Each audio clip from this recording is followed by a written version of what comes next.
জানা নাই আজকে বছরের শুরু। অবশ্য জানা যেত যদি এদিক ওদিক দুই চারটা বাহ্যিক আওয়াজ পাওয়া যেত, ফানুস কয়টা উপরে উঠতো, 31st নাইট উদযাপন করা হতো, তাহলে হয়তো মানুষ একটু সজাগ হয়তো, জানতো যে আজকে বছরের শুরু। এই সব নাই, এই জন্য মানুষের জানাও নাই যে আজকে বছরের শুরু হয়ে গেছে। আজকে আরবি মাসের প্রথম মাস মুহররম, মুহররমের 1 তারিখ, অর্থাৎ জানুয়ারির 1 তারিখ যেমন আমরা জানি, মুহররমের 1 তারিখটা শুধু জানি না। আরবি নববর্ষের প্রথম দিন। যাক, এই আরবি নববর্ষ আজকে এটা হচ্ছে মুহররম মাস। মুহররম মাস এটা বছরের আরবি গণনার প্রথম মাস। এটার ইতিহাস কি? আরবি নববর্ষের মুহররম মাস প্রথম, এবং আরবি নববর্ষ আসলো থেকে, কোন দিন থেকে আরবি নববর্ষ গণনা করা হয়, সেই ইতিহাস আমাদের জানা থাকা দরকার। এটা মূলত হিজরি সন হিসেবে পরিচিত। যেমন ইংরেজি সনটা 2025 খ্রিস্টাব্দ। খ্রিস্টাব্দ মানে যীশু খ্রিস্ট, হযরত ঈসা আলাইহিস সালাতু ওয়াস সালাম, তারা যে বলে হযরত ঈসা আলাইহিস সালাতু ওয়াস সালাম জন্মের তারিখকে কেন্দ্র করে খ্রিস্টাব্দ সন, তাই নাকি? ঠিক আছে না? যীশু খ্রিস্ট তারা যে বলে, অর্থাৎ হযরত ঈসা আলাইহিস সালাতু ওয়াস সালাম আজ থেকে 2025 বছর পূর্বে জন্মগ্রহণ করেছিলেন। এই জন্য এটাকে খ্রিস্টাব্দ বলা হয়, যদিও আমরা এটাকে ইংরেজি সন বলি। এটা মূলত ইংরেজি সন না। বিভিন্ন জায়গায় যদি লেখা দেখেন, পত্র পত্রিকায় লেখা দেখবে খ্রিস্টাব্দ লেখা আছে। এর মানে কি? খ্রিস্টানদের ধর্মগুরু হযরত ঈসা আলাইহিস সালাতু ওয়াস সালাম যেদিন থেকে জন্মগ্রহণ করেছেন, ওই দিন থেকে ওই সনের গণনা। তো ওটা তো বুঝলাম খ্রিস্টাব্দ 2025, আর 1447 হিজরি, এটা আসলো কোত্থেকে? এটারও তো কোনো ইতিহাস আছে নাকি? হযরত রাসূল আকরাম সাল্লাল্লাহু আলাইহি সাল্লামের যুগে তাদের সময় এরকম গণনা ছিল না। যেমন আমরা মানে এত তারিখ, 15 তারিখ, 6 মাস, 25 সাল গণি কিনা। ওই সময় বলা হতো, ওই সময়ের হিসাব ছিল বিভিন্ন কোনো ঘটনাকে কেন্দ্র করে হিসাব করা হতো। যখন বড় একটা সময় আসতো, বড় একটা কিছু হতো যেটা স্মরণীয় রাখার মতো, ওই সময়কে কেন্দ্র করে বলতো ওই ওই সময়ের 1 বছর পরে, ওই সময়ের 1 বছর আগে। যেমন আমরা এখনো বলে থাকি করোনার বছর। আচ্ছা, করোনার বছর কোনো সাল ছিল না? ছিল কি না? কিন্তু করোনাটা এরকম ভাবে বিশ্বব্যাপী প্রভাব ফেলছে, এটাই কেমন জানি একটা স্মরণীয় ঘটনা হয়ে গেছে। তা আমরা বলি করোনার বছরে এই কাজটা করছি, করোনার আগের বছর, করোনার পরের বছর, বলি কি না? সন থাকা অবস্থায় বর্তমান পৃথিবীতে যখন দিন তারিখ ঠিক করে সবকিছু কাজ করা হয়, এই সময় যদি আমরা বলি করোনার বছর, করোনার আগে বা পরের বছর, ওই সময় যখন দিন তারিখ ছিল না, তখন তারা কিভাবে বলতো? তারা বলতো আসহাবে ফিলের আগের বছর, আসহাবে ফিলের পরের বছর, রাসূলের জন্মের আগের বছর, রাসূলের জন্মের পরের বছর। অথবা মহামারী যখন ব্যাপক আকার ধারণ করত, এর আগে বর্তমান যে পাতলা পায়খানা হয়, ডায়রিয়া হয়, এটাকে আগে বলা হইতো কলেরা। মুরব্বীরা কি কন? হ্যাঁ, কলেরা মাঝে মাঝে ঘন ঘনই হইতো মনে হয় আগে। এটা একটা মারাত্মক রূপ ছিল, যদি এখন স্যালাইন খেলেই শেষ হয়ে যায়। তো ওই কলেরা মানুষ বলতো যে কলেরা যা হয়েছে এর আগের বছর, এর পরের বছর, ব্যাপার আকৃতি ধারণ করার কারণে। যাক মুহতারাম হাজরিন, বোঝাতে চাচ্ছি এই হিজরি সন আসলো থেকে। তো এইভাবে চলছিল, রাসূলের জমানা শেষ হয়ে গেল, আবু বকর রাদিয়াল্লাহু তাআলা আনহু খেলাফত পেলেন, ওনার খেলাফত শেষ হয়ে গেল, হযরত ওমর রাদিয়াল্লাহু তাআলা আনহু খেলাফতে আসলেন। আসার পর অর্ধ জাহান মুসলমানদের হাতে চলে আসলো। অর্ধ জাহান, পৃথিবীর অর্ধেক শাসন করতেন হযরত ওমর রাদিয়াল্লাহু তাআলা আনহু। তো ওই সময় যখন রাষ্ট্র পরিচালনা করে, তখন বিভিন্ন জায়গা থেকে চিঠি লিখতো। ওই সময় হোয়াটসঅ্যাপ ছিল না, ইউটিউব, গুগল, এগুলা মেসেঞ্জার, খবর দ্রুত আদান প্রদান করা হবে, মিডিয়া, এরকম কোনো ছিল না। বর্তমান সময়ে 1 সেকেন্ডের মধ্যে পুরো বিশ্বে একই খবর একই সময় মানুষ দেখতে পারে, পারে কি না? ওই সময় সিস্টেম ছিল। ওই সময় সিস্টেম কে ছিল যে মিশর থেকে একটা চিঠি লিখবে, এটা সৌদি আরব গিয়ে উনার প্রাসাদে গিয়ে পৌঁছবে, পৌঁছার পরে উনি দেখবে, দেখে এটা আবার ফেরত পাঠাবে, এরকম সিস্টেম। তাহলে বুঝেন, সৌদি আরব থেকে একজন লোক যদি, সৌদি আরবের মিশরের একজন লোক যদি ঘোড়া দিয়ে আস্তে আস্তে আস্তে আস্তে আস্তে করে সৌদি আরব গিয়ে পৌঁছা, তারপর সরকার প্রধানকে চিঠিটা দেখাইলো, সরকার প্রধান এটা দেখা আরেকটা জবাব লেখলো, এর মধ্যে সময়ের দরকার আছে না নাই? কোনো সময় 1 মাস, 2 মাস, 6 মাস এরকম সময় লেগে যেত কর্তৃপক্ষের কাছে কাগজ পৌঁছানোর জন্য। গাড়ি তো ছিল না, বিমান ছিল না, সাইকেল আবিষ্কার হয় নাই, ঘোড়া, উট, পায়ে হেঁটে। তো ওই সময় যখন একটা পত্র আসতো, পত্রের মধ্যে বোঝা যাইতো না এই পত্রটা কতদিন আগে লেখছে, কারণ 2-3 মাস পরে। এখন কতদিন আগের অবস্থা, অবস্থা অনুযায়ী ব্যবস্থা নিতে হয় কিনা, যারা শাসন করে, দেশ শাসন করে, তাদের অবস্থা অনুযায়ী ব্যবস্থা নিতে হয়। তো অবস্থা বোঝা যাইতো না, এটা কবে লেখছে, দিন তারিখ তো নাই, তারিখের কোনো সিস্টেম ছিল না। তো সাহাবায়ে কেরাম খেয়াল দিলেন, সাহাবাদের মধ্যে প্রসিদ্ধ সাহাবী আবু মুসা আশআরী রাদিয়াল্লাহু তাআলা আনহু তখন মিশরের গভর্নর। উনি খেয়াল দিলেন, আমিরুল মুমিনিন, আমাদের তো এই সমস্যায় ভুগতে হইতেছে, কোন বার্তাটা কত তারিখের, কোন ডিসিশনটা কিভাবে নিব, কোনটা আগে কোনটা পরে, এই কার্যক্রমটা আমরা সিদ্ধান্ত নিতে পারতেছি না। আপনি একটা ইসলামী ক্যালেন্ডার স্থাপন করুন, একটা তারিখ, দিন তারিখের ব্যবস্থা করুন, যে দিন তারিখ অনুযায়ী ইসলামী ভূখণ্ড চলবে, রাষ্ট্র চলবে, আমাদের হিসাব করতে সহজ হবে, কার্যক্রম সহজ করে দেবে। এই প্রেক্ষিতে সকল একটা মজলিস বসলো, সাহাবায়ে কেরাম। ওমর রাদিয়াল্লাহু তাআলা বললেন, হ্যাঁ, এটা তো কার্যকরী একটা কথা। উনি উদ্যোগ গ্রহণ করলেন, সাহাবায়ে কেরামদেরকে ডাকলেন, একসঙ্গে বসলেন, মাশাওয়ারা করলেন। কি করলেন? অর্ধ জাহানের বাদশাহ কি করলেন, একটু কথা বলবেন? মাশাওয়ারা করলেন। মাশাওয়ারা করা সুন্নাত। আপনি যত বড় পণ্ডিত হন না কেন, আপনি সমাজের কর্তা, আপনি ঘরের বড় ছেলে, আপনার হাতেই সব ক্ষমতা। আপনি পরিবারের জন্য যাই বলেন তাই কার্যকর হয়। মসজিদে আপনি সভাপতি, আপনি যাই বলেন তাই হয়। আপনি একটা প্রতিষ্ঠানের মালিক, প্রতিষ্ঠানে যাই বলেন তাই হয়। তারপরেও নিজে নিজে মাতব্বরি না কইরা কি করা দরকার? মাশওয়ারা করা দরকার, পরামর্শ করা দরকার। কেন? পরামর্শের দ্বারা এক একজনের এক এক খেয়াল আসে। এই এক এক খেয়াল, কার কোন খেয়ালটা কার্যকর হয়ে যায়, ভালো লাগে বলা যায় না, উপযোগী। কারণ আমার মাথায় হয়তো একটা আছে আজকে, আপনার মাথায় ভিন্নতা থাকতে পারে, এক মাথায় সবকিছু থাকে না। এই জন্য আপনারা যারা পরিবারে আছেন, স্ত্রীর সঙ্গে, সন্তানের সঙ্গে, ভাইয়ের সঙ্গে, বোনের সঙ্গে পরামর্শ করবেন। কার্যকর করেন না করেন, পরামর্শ করবেন। এরপর যেটা মুনাসিব মনে হবে তখন সেই কাজটা করবেন। পরামর্শ করা জরুরি।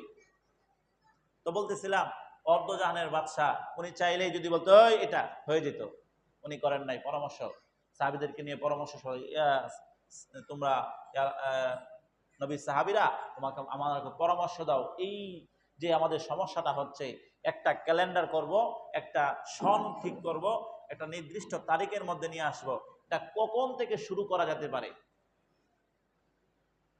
তো অনেক সাহাবী খেয়াল দিলেন, ইয়া রাসূলুল্লাহ, আমরা রাসূল আকরাম সাল্লাল্লাহু আলাইহি সাল্লাম জন্ম তারিখকে কেন্দ্র করে সনটা গণনা করতে পারি। অর্থাৎ রাসূলের জন্ম থেকে শুরু 1, এর পরের বছর 2, পরের বছর 3, এভাবে। আরেক সাহাবী খেয়াল দিলেন, ইয়া রাসূলুল্লাহ, এটা করা যেতে পারে যে রাসূল আকরাম সাল্লাল্লাহু আলাইহি সাল্লাম ইন্তেকালের সন থেকে রাসূল ওয়াফাত হয়েছেন যে বছর, এটা প্রথম বছর, এরপরে পরের বছর, এরপরে পরের বছর, এইভাবে। আরেক সাহাবী খেয়াল দিলেন, হযরত তালহা রাদিয়াল্লাহু তাআলা আনহু। উনি বলেন, ইসলামের একটা গুরুত্বপূর্ণ অংশ এটা হচ্ছে ওহী, খাতেবে ওহী। যেদিন থেকে রাসূল আকরাম সাল্লাল্লাহু আলাইহি সাল্লামের কাছে ওহী এসেছেন, সেই ওহীর দিনকে প্রথম বছরের প্রথম দিন গণনা করে, এর পরের বছর, পরের বছর, এরপরে তৃতীয় বছর, এভাবে গণনা করা হোক। হযরতে আলী রাদিয়াল্লাহু তাআলা আনহু খেয়াল দিলেন, আমার পরামর্শ হচ্ছে, আমার খেয়াল হচ্ছে, ইসলামের গুরুত্বপূর্ণ একটা অংশ হচ্ছে হিজরত। এই হিজরতের মাধ্যমে সত্য মিথ্যার পার্থক্য হয়ে গেছে। এই হিজরতের মাধ্যমে ইসলামী ভূখণ্ড সৃষ্টি হয়েছে। এই হিজরতের মাধ্যমে মুসলমানরা সংখ্যালঘু থেকে সংখ্যাগরিষ্ঠতে উপনীত হয়েছে এবং আস্তে আস্তে সব ব্যবস্থাপনা হিজরতের ফলেই হয়েছে। আমার খেয়াল হচ্ছে হিজরত থেকে সন গণনা করা হোক। হযরত ওমর রাদিয়াল্লাহু তাআলা বললেন, আলী রাদিয়াল্লাহু তাআলা আনহুর খেয়ালটাকে পছন্দ করলেন। উনি বললেন, এটা হতে পারে, আমার এটা বড় পছন্দ হয়েছে, হিজরত থেকে হিজরি সন গণনা করা হোক। এই হিজরত থেকে হিজরি সন, তো আজকে যে 1447 বছরের প্রথম দিন, 1447 হিজরির প্রথম দিন মুহররম মাস, এটা আজকে থেকে 1447 বছর পূর্বে আমাদের নবী হযরত মুহাম্মদ সাল্লাল্লাহু আলাইহি ওয়াসাল্লাম হিজরত করেছিলেন। হিজরতের আলোচনা বিস্তারিতভাবে এক জমা আলোচনা হয়েছিল। রাসূল যখন মক্কা নগরীতে শত্রুদের অত্যাচারে নিজের বংশদের লোকদের কাছে অপমান অপদস্থ হয়ে শুধু দিন প্রচারের জন্য যখন দিন প্রচার করতে সমস্যা হচ্ছিল, তখন আল্লাহর নির্দেশে মক্কা থেকে মদিনায় চলে গিয়েছিলেন। এই যে চলে যাওয়াটাকে হিজরত বলে। এবং সাহাবায়ে কেরামও আস্তে আস্তে করে একের পর এক মদিনায় হিজরত করেন, মদিনায় পৌঁছে ইসলামী ভূখণ্ড কায়েম করেন, মুসলমানদের প্রভাবপত্তি আস্তে আস্তে মদিনা থেকেই বিস্তার করেন। এটাকে বলা হয় হিজরত। তো হিজরি সনের সূচনা হিজরতের পর থেকে। তাহলে আজকে আমরা প্রথম জানলাম কি, আজ থেকে 1447 কালকে মনে থাকবে না, কারণ এই খবর তার রাখা হবে না। 1447 হিজরি 47 বছর পূর্বে আমাদের নবী হিজরত করেছিলেন, আর আজকে হচ্ছে তার প্রথম দিন, মুহররমের 1 তারিখ। তা আসুন, মুহররম মাস আমাদের মধ্যে চলে আসছে। এই মুহররম মাসে কিছু করণীয় আছে, আমাদের কিছু বর্জনীয় আছে। এই মুহররম মাস রব্বুল আলামিনের কাছে অনেক প্রিয় একটা মাস। কোন মাসকে আল্লাহ নিজের বলে নাই যে এই মাসটা আমার, শাবান মাস আমার, জিলহজ মাস আমার, এরকম কোন মাসকে বলে নাই। অথচ মুহররমকে বলছে শাহরুল্লাহিল মুহররম, মুহররম মাসটা আল্লাহর মাস। কোন গুরুত্বপূর্ণ ব্যক্তি, বড় কোন যদি ব্যক্তি একটা জিনিসকে বলে এটা আমার, এটা কার? আমার, তাহলে ওই জিনিসটার মর্তবা বেড়ে যায়। বিষয়টা বোঝাতে পারছি? কোন ব্যক্তি বড় ব্যক্তির জিনিসটা যখন তার বলে প্রমাণ দেয়, পরিচয় দেয়, ওই জিনিসটার দাম বাড়ে না কমে? বেড়ে যায়। এই জন্য যে জিনিস, যে মাসটাকে স্বয়ং আল্লাহ বলছে মুহররম মাস আমার, এর দাম কম না বেশি? বেশি। তবে রমজানের পরে, রমজানের পরে, রমজানের পরে মুহররমের স্থান, এটা রাসূল আকরাম সাল্লাল্লাহু আলাইহি ওয়াসাল্লাম হাদিস থেকে প্রমাণিত। রাসূল সাল্লাল্লাহু আলাইহি ওয়াসাল্লাম বলেন, আফদলুস সিয়ামি বা'দা রমাদান শাহরুল্লাহিল মুহররম। মুহররম, রমজানের পরে আল্লাহর কাছে পছন্দনীয় হচ্ছে রমজানের পরে আল্লাহর কাছে পছন্দনীয় মুহররমের রোজা। এই জন্য এই মাসে একটা বেশি আমল হতে পারে, এই মাসে আমরা বেশি বেশি রোজা রাখতে পারি। কিছু আমল আমরা সদা সর্বদাই করি। নামাজ দিনে 5 বার পড়ি কিনা, এবং নফলও পড়া হয়, সুন্নত পড়া হয়। যে নামাজ নাও পড়ে সে অন্তত কি জুমার দিন 7 দিন পরে পরে কি জুমার দিন আসে। কিন্তু ইসলামে বড় একটা অংশ রোজা, যেটা মানুষ রমজান মাসেই গুরুত্ব দিয়ে রাখে, এর আগে পরে তেমন গুরুত্ব দেয় না। মাঝখানে বহুত লম্বা গ্যাপ হয়ে যায়, আবার 11 মাস পরে আবার রোজা রাখে। নফল রোজা সাধারণত খুব কম রাখা হয়, কিন্তু রোজা ইসলামের বড় একটা অংশ, সেই হিসাবে নফল রোজা আমরা মাঝে মাঝে রাখা দরকার। আর যেহেতু রমজানের পরে মুহররমের অংশ বেশি, সম্মান বেশি, তো এই মাসে রোজা রাখলে বেনিফিটও বেশি হবে। আমরা নফল রোজা একদিন পর পর রাখতে পারি। নফল রোজার সবচেয়ে উত্তম তরিকা হলো সৌমে দাউদ আলাইহিস সালামের সিস্টেমে যে রোজা, দাউদ আলাইহিস সালাম সারা বছর রোজা রাখতেন। একদিন রোজা রাখতেন, আরেকদিন ইফতার করতেন, আরেকদিন রোজা রাখতেন, আরেকদিন ইফতার করতেন, আরেকদিন রোজা রাখতেন, আরেকদিন ইফতার করতেন। বিশেষ করে যুবক ভাইয়েরা, যারা যুবক আছেন, তারা নফল রোজা বেশি বেশি রাখা চাই। যদি নফল রোজা বেশি বেশি রাখতে পারি, তাহলে আমাদের নফসের যে খাহেসাত, এই খাহেসাতটাকে বিরত থাকতে পারবো। শরীর যখন একটু নিস্তেজ থাকবে, দুর্বল থাকবে, তখন নফস তখন গুনাহ করতে তেমন লাড়াচাড়া দিবে না। রাসূল বলেন যে ইয়া মা'শারাশ শাবাব মান ইসতাতা মিনকুমুল বাআতা ফালইয়াতাজাওয়াজ, হে যুবক তোমরা বিয়ে করো। কেন বিয়ে করবা? ফাইন্নাহু উইজা, বিয়ে করার মাধ্যমে নিয়ন্ত্রণ হয়, নফস নিয়ন্ত্রণ হয়। যদি এটা না পারো ফালইয়াসুম, তাহলে তোমরা রোজা রাখো। বিয়ে করার সামর্থ্য যদি না থাকে, অর্থাৎ পরিবারের ভাষ্য অনুযায়ী আপনি নিজ পায়ে দাঁড়াতে পারেন নাই, এজন্য বিয়েও করায় না, এই কারণে আপনি রোজা রাখতে পারেন। রোজা রাখতে থাকেন, নফস দুর্বল থাকবে, খায়সাত অন্যদিকে যাবে না। তো বলতেছিলাম বেশি বেশি নফল রোজা রাখার একটা আমল মহরম মাসের, আমরা এই আমলটা করতে পারি। আরেকটা গুরুত্বপূর্ণ দিন আছে এই মহরম মাসের, সেটা আশুরার দিন। এটা শুনেছেন আগে? এটা প্রসিদ্ধ, আশুরা, ইয়াউমা আশুরা। আশুরার দিন কোনটা? আশের মানে 10, মহরমের 10 তারিখে আশুরার দিন বলা হয়। এটা জানা আছে না আপনাদের? এই আশুরার দিন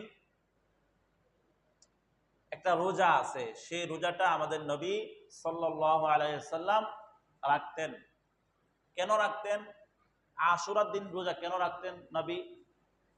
রাসূল যখন হিজরত করে মক্কা থেকে মদিনায় যান, মদিনায় গিয়ে দেখেন মদিনার ইহুদিরা, মুসলমান না ইহুদি, মদিনার ইহুদিরা 10 মুহররম আশুরার দিন রোজা রাখে। তাদের কাছে জানতে চাইলেন রাসূল যে তোমরা এই দিনটাতে কেন রোজা রাখো, কারণ কি? ইহুদিরা বলে যে এই 10 মুহররমের দিন হযরতে মুসা আলাইহিস সালাতু ওয়াস সালাম,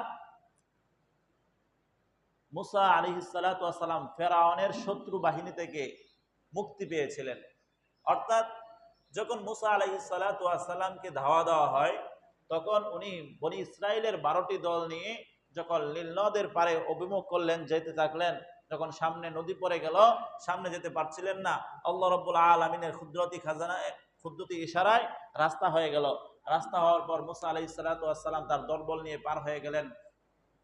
ফেরাউন পার হতে পারলো না, মাঝখানে গিয়ে ডুবে গেল। ওই দিনটা ছিল কি? আশুরার দিন। তো বলেন মুসা আলাইহিস সালাতু ওয়াস সালাম এই দিনে ফেরাউনের বাহিনী থেকে মুক্তি পেয়েছিলেন, এই জন্য শুকরিয়া স্বরূপ হযরত মুসা আলাইহিস সালাতু ওয়াস সালাম এই দিনে রোজা রাখতেন। যেহেতু মুসা রোজা রাখতেন, ইহুদিরা বলতেছে যে আমরাও রোজা রাখি। রাসূল সাল্লাল্লাহু আলাইহি ওয়াসাল্লাম চিন্তা করলেন যে মুসা আলাইহিস সালাতু ওয়াস সালাম রোজা রাখতেন, এই কারণে তোমরা রোজা রাখো।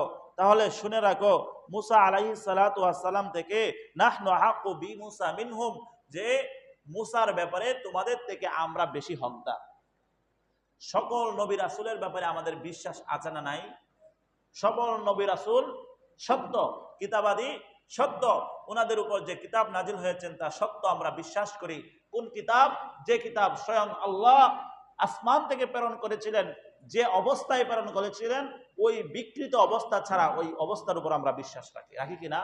রাসূল বলেন নাহনু আহাক্কু বি মুসা মিনহু, যে তোমাদের থেকে আমি বেশি হকদার রাখি মুসা আলাইহিস সালাতু ওয়াস সালাম কৃতজ্ঞতা স্বরূপ রোজা রাখতে।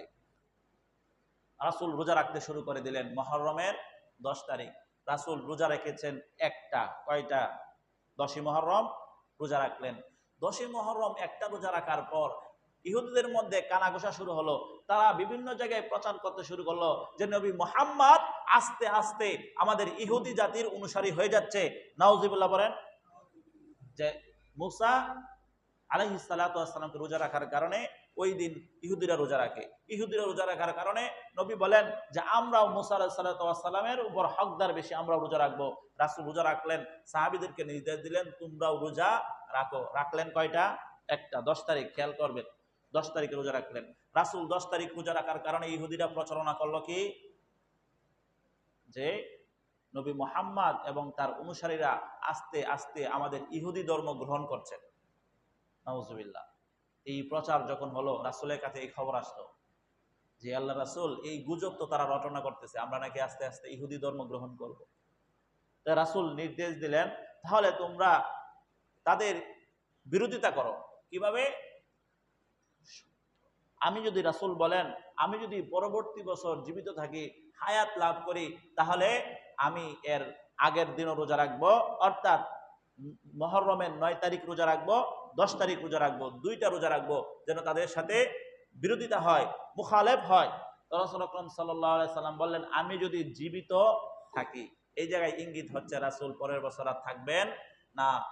তো হাদিসে পাওয়া যায় রাসূল আকরাম সাল্লাল্লাহু আলাইহি সাল্লাম এর ওই পরবর্তী বছরের মুহররমের আশুরা আসার আগে ওফাত হয়ে যায়। সাহাবীদেরকে বলে যান তোমরা ওইভাবে রোজা, দুইটা রোজা রাখবা। তো রাসূলের হাদিস আমাদের সামনে, তো আমরা রাসূলের হাদিস অনুযায়ী যদি আমল করতে যাই তাহলে আমরা রোজা রাখবো 9ই মুহররম 10ই মুহররম দুইটা, 9ই মুহররম 10ই মুহররম। তবে যদি শুরু দিক থেকে না রাখা যায়, 9ই মুহররম আপনি রাখতে পারেন নাই, সমস্যার কারণে অসুস্থ ছিলেন বা উযর ছিলেন, যে কোনো কারণে 10ই মুহররম রাখছেন, তাহলে পরের দিন 11ই মুহররম 2 দিনের একদিন করতে হবে, আগের দিনের সঙ্গে মিলিয়ে অথবা পরের দিনের সঙ্গে মিলিয়ে আমরা এই রোজাটা রাখতে পারি। এই রোজা রাখলে লাভ কি, ফায়দা কি? নবী বলেন, হাদিসের মধ্যে আসছে যে মুহররমের এই রোজাটা যদি কেউ রাখে তাহলে তার পরের এবং পূর্বের 1 বছরের গুনাহ কাফফারা হয়ে যাবে। সুবহানাল্লাহ। অর্থাৎ কেউ যখন গুনাহ করলো তখন এই গুনাহ পূর্বের 1 বছর পরের 1 বছর মাফ হয়ে যাবে। এই গুনাহ বলতে কি গুনাহ? সগীরা গুনাহ। যত এরকম ফজিলতের হাদিস শুনবেন যে 80 বছরের গুনাহ মাফ, 70 বছরের গুনাহ মাফ, 60 বছরের গুনাহ মাফ, 1 বছরের গুনাহ মাফ, সব কিছু কার্যকর হবে সগীরা গুনাহ। সগীরা মানে ছোট গুনাহ, আর বড় গুনাহ কাবীরা গুনাহ, যেটা কবিরা গুনাহ কই, এই কবিরা গুনাহ তাওবা ছাড়া মাফ হয় না। কবিরা গুনাহের জন্য মাফ চাওয়া লাগবে। সগীরা গুনাহ তো ছোট ছোট বিষয় থেকে সগীরা গুনাহ হয়ে যায়, এগুলো তো মাফ হয়ে যায়। ওযু করলেও সগীরা গুনাহ মাফ হয়ে যায়। সগীরা গুনাহ যেগুলাকে আমরা গুনাহই মনে করি না, এগুলো হচ্ছে সগীরা গুনাহ, মানে এত ছোট থেকে ছোট। আর কবিরা গুনাহ এগুলা মিথ্যা বলা, জিনা করা, চুরি করা, অত্যাচার করা, যে যে অন্যায়গুলো আমরা জানি যে এগুলা অন্যায়, এই সবগুলা কবিরা গুনাহে কবিরা। এই কবিরা গুনাহ কিন্তু তাওবা ছাড়া মাফ হবে না। এই জন্য যারা রোজা রাখবেন ফজিলত শুইনা যত আকাম কোকাম আছে সব করলেন আর আশা রাখলেন বছরে একটা রোজা রাখলাম আর সব মোচন করলাম, হবে না। তাওবা করতে হবে। তাওবা ছাড়া হয় না। তাওবার জন্য অনেকগুলো শর্ত, এটা হয়তো তাওবার কোনো আলোচনা করা যাবে। তো মোহতারাম হাজরিন, বলতেছিলাম আমরা রোজা রাখবো তো ইনশাআল্লাহ। এই রোজাটা কোন দিন? মুহররমের 10 তারিখ। কোন দিন? আশুরার দিন হচ্ছে সামনের রবিবারের পরের রবিবার। সামনের রবিবারের পরের রবিবারে হচ্ছে 10 তারিখ। যদি আপনি দুইটা রোজা রাখতে চান তাহলে শনিবার, সামনের শনিবারের পরের শনিবারে 9 তারিখে রোজা রাখবেন আর 10 তারিখে রোজা রাখবেন। যদি আপনি শনিবারে অর্থাৎ 9 তারিখে রোজা রাখতে না পারেন, এই তারিখ বলতে কি আরবি তারিখ বলতেছি, যদি না রাখতে পারেন তাহলে রবিবার আর সোমবার 10ই মুহররম 11ই মুহররম এই রোজাটা রাখবেন। আশা করা যায় রব্বুল আলামিন আমাদের আগে পরের 1 বছর গুনাহ মাফ করবেন।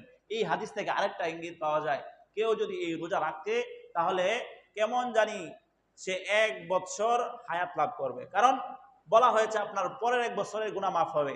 আপনি যদি জীবিতই না থাকেন আপনার গুনাহ আসবে কোত্থেকে? খেয়াল করেছেন বিষয়টা? হ্যাঁ, আমি আরেকটা আলোচনায় বলেছিলাম যে আগে পরে যদি গুনাহ মাফের হাদিস থাকে যে এই আমলটা করলে সে সামনের 1 বছরের গুনাহ মাফ হবে, তা আশা করা যায় সে সামনের 1 বছর হায়াত পাবে। এজন্য আমরা রাখবো ইনশাআল্লাহ। যারা পারি এই কাজটা আমরা করব।